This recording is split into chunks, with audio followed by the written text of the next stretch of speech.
Fraud. Trevor Noah slaps Meghan in the face as African exposed Duchess uses Uganda charity for PR stunt.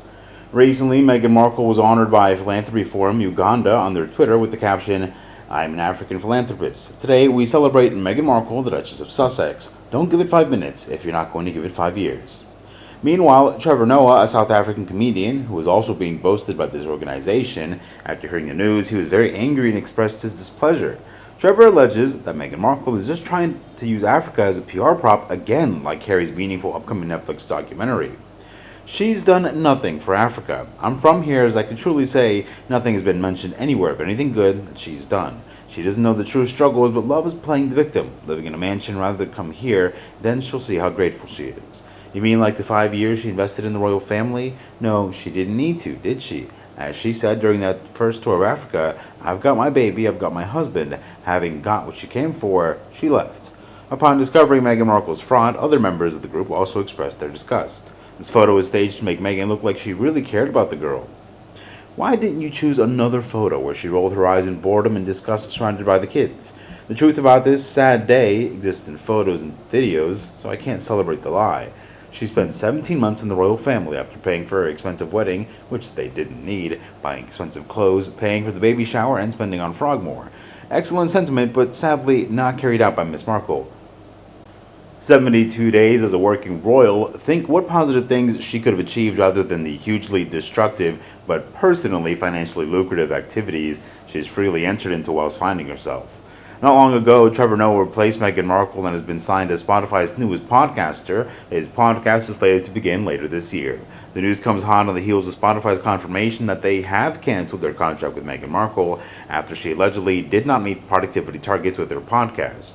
In fact, Trevor joined Meghan in on the conversation on the last episode of Archetypes last year, November. The UK's Telegraph newspaper this week said Spotify had inked the deal with a comedian accused of calling Britain racist as the streaming giant seeks to reboot its podcast programming following an acrimonious split with the Sussexes. Spotify made the announcement on stage at a beach event in Cannes on the French Riviera, where the Cannes Lion International Festival of Creativity is currently being held. The streaming platform said the podcast will feature in-depth and freewheeling conversations between Trevor and some of the most influential and interesting figures around the world, and said that partnering with Trevor Noah, one of the world's most brilliant and distinctive voices, will make for captivating storytelling that will delight our more than 100 million podcast listeners around the world. Trevor, who was in Cannes for the announcement, said, "It's really exciting to be joining Spotify in a fun new adventure where we'll engage in interesting and meaningful conversations with some of the world's most fascinating people.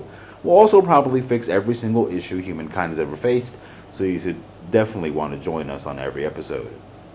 The weekly podcast will blend Trevor's signature humor and razor-sharp wit with his global perspective to deliver a unique take on the hottest and most captivating topics of the moment, said Spotify in a statement.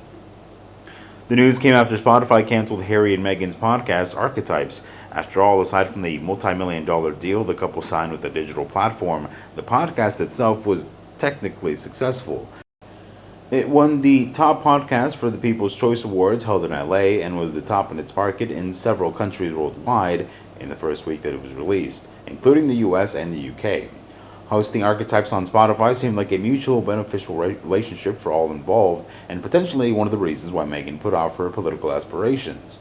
While many want to speculate that Harry and Meghan were canceled because of some wrongdoing, ill behavior, or being difficult to work with, rumors that Meghan's former co-workers have dispelled about her. It turns out that her departure was a result of Spotify canceling several high-profile podcasts just to save money.